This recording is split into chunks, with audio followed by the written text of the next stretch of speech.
What to do to break through a weight loss plateau. Everyone who is set out on a weight loss program will eventually run into a plateau.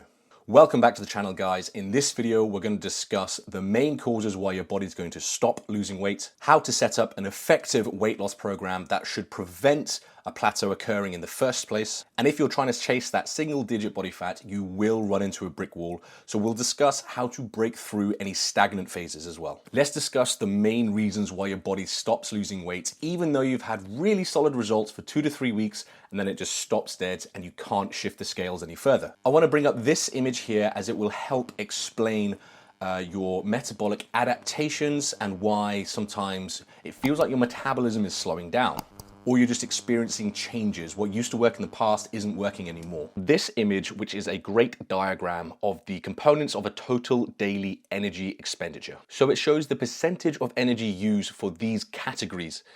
Now, these are split into REE and NREE, which just stands for resting energy expenditure and non-resting energy expenditure. Your resting energy expenditure is probably something you've heard before. It's called your BMR, your basal metabolic rate. And BMR is just the amount of energy it takes to keep your body alive. So it's things like organ function. Now, NEAT, N-E-A-T, is non-exercise activity thermogenesis. This is something where essentially you're just moving. Anything which isn't exercise, any movement which requires energy. Of course, all movement requires energy, but it's things that are not active exercise. So just walking down to the shop, going up one flight of stairs to your bedroom, that's not counting as exercise, but it's still energy expenditure. So that's your NEAT. Your TEF, the thermic effect of food. This is the amount of energy it takes for your body to digest, absorb, and metabolize your foods from your diet.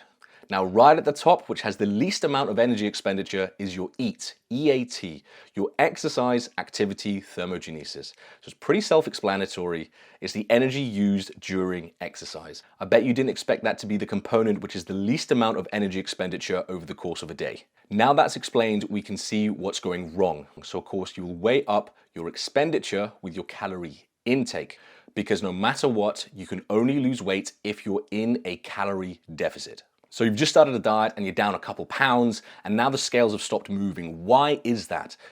Well, your thermic effect of food has been slightly reduced because your food has been slightly reduced, so your expenditure is actually lowered. Next, your NEAT is probably lowered because you're tired, you're in a calorie deficit, you're exercising more. So you've increased your EAT and decreased your NEAT. But look at the percentages on this image.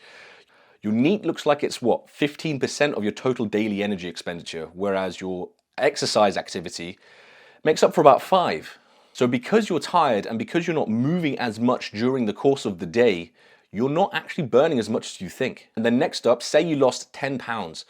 Now you have 10 pounds less weight to move. So it's another reason why your NEAT is going to be reduced. You don't have to use as much energy to pick up your, what used to be 200-pound frame up a flight of stairs. Now it's only 190.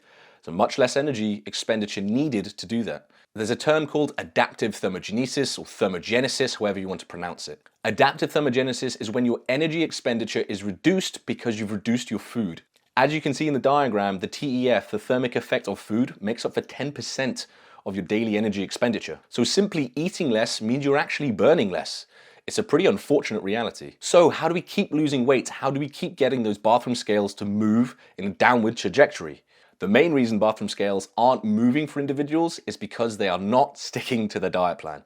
But let's just, for instance, assume you are sticking to your diet plan and it's still not moving. In that case, the main cause for plateaus is simply poor planning. We already know when you reduce your calories, you probably will experience some sort of weight loss. Now, if you stay on that same diet plan, your energy expenditure will start to balance with your calorie intake, thanks to adaptive thermogenesis. So to see continuous progress with weight loss, you have to either reduce your calorie intake or increase your expenditure, mainly through the NEAT or your exercise activity. And you're going to do this little by little, maybe 200 calories every 2 to 4 weeks or so, depending where you're starting from. Now, if you reduce your food too much, you're going to be in danger of just decimating your metabolism, which is going to have terrible rebound effects, and you can actually get metabolism sickness. So saying you've got to continuously reduce your food to keep getting results is actually quite a dangerous thing to say. It's going to be dangerous for someone who doesn't know what they are doing. So I implore you to get a good coach to do it for you, to teach you how to do this properly. Because everyone is individual, it has to be done for your specific metabolism. But that is how you will see progress continuously. You do have to slowly either reduce the intake or increase the expenditure. Now, I did hit my own plateau last week, even though we've been slowly reducing the food and increasing the expenditure at the same time. So I'm going to show you what I did to break through this plateau. Now, there's a trick we have in bodybuilding where we implement refeeds or high carb days. Not quite the same as a cheat meal because it is supposed to be very clean still supposed to be your diet. So I can only give you this kind of bro science explanation just to give you an idea on what to do. Now, despite not fully understanding the mechanisms, good results are good results. Even though we don't understand it, it doesn't mean it doesn't work. So putting in a refeed or a high carb day seems to trick the body into just giving you a higher energy expenditure over the next few days. Because by giving it more food, you'd think you would increase weight, which you will for the first day, and that's just going to be because of the extra water weight and all the food that's just still in your stomach from the day before. However, in the next few days, you'll see the scales start slowly dropping until you break that plateau just from one refeed. So on my refeed day, which was Thursday last week, my carbs were pretty much doubled. Thursday morning, as you see here, I weighed in at 210.8. And then on Friday, it was 212.8 after the refeed. But like I said, that's expected. You're going to have a lot of food still in your body from the day before, and you're going to have a little bit more water weight from carbs. The more carbs you have in your body, the more water you hold on to. Now on Saturday, it went down to 211.4. Unfortunately, I forgot to take that photo. And then Sunday was 210.6. So we're back to where we started. And then today, Monday, 209.2. We absolutely blew past the breaking point, the sticking point. So the plateau is officially broken. Now it goes without saying, if you were to use that at the wrong time, if you're just going to double your carbs, even though you're cruising on like your maintenance calories, it's going to have a negative impact. You have to be pretty in the trenches. You have to be sure that you are in a calorie deficit and your body is just fighting back or being stubborn. So instead of just letting a plateau happen and then trying to break through it, you can actually implement this method to use as a preventative. And this is called carb cycling. It's when you have a series of baseline days, low days, and high carb days. And these days are set in your plan for that week. Again, you're going to need an experienced coach to help you design this. I did carb cycling for my last show and the results were really pretty amazing. I was super shredded and I was having pretty regular high days practically every week until the last, I think, 2 to 3 weeks out. But this year's slightly different. I'm actually just waiting for a plateau to happen and then give myself a high day or refeed day to try to break that plateau and keep going. And again, that's only going to be implemented once the food is being reduced and the expenditure is being increased and is still not quite having an effect. That's what I mean by plateau. I don't just mean the diet just stopped working and then we just do a refeed or a high day and then we come back in the next week and then reduce the food. No, this is when the food is being reduced already and the expenditure is being increased and we're not quite seeing any results.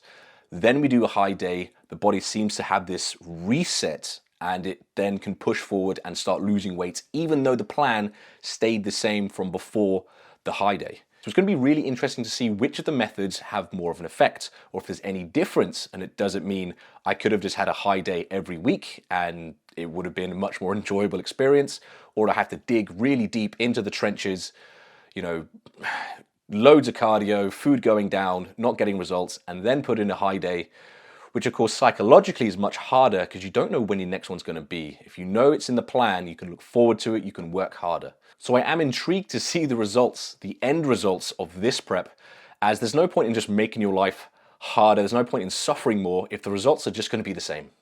If you made it this far, why don't you hit that subscribe button, check out my links below, and smash that thumbs up button. Thank you for watching, guys. See you in the next video.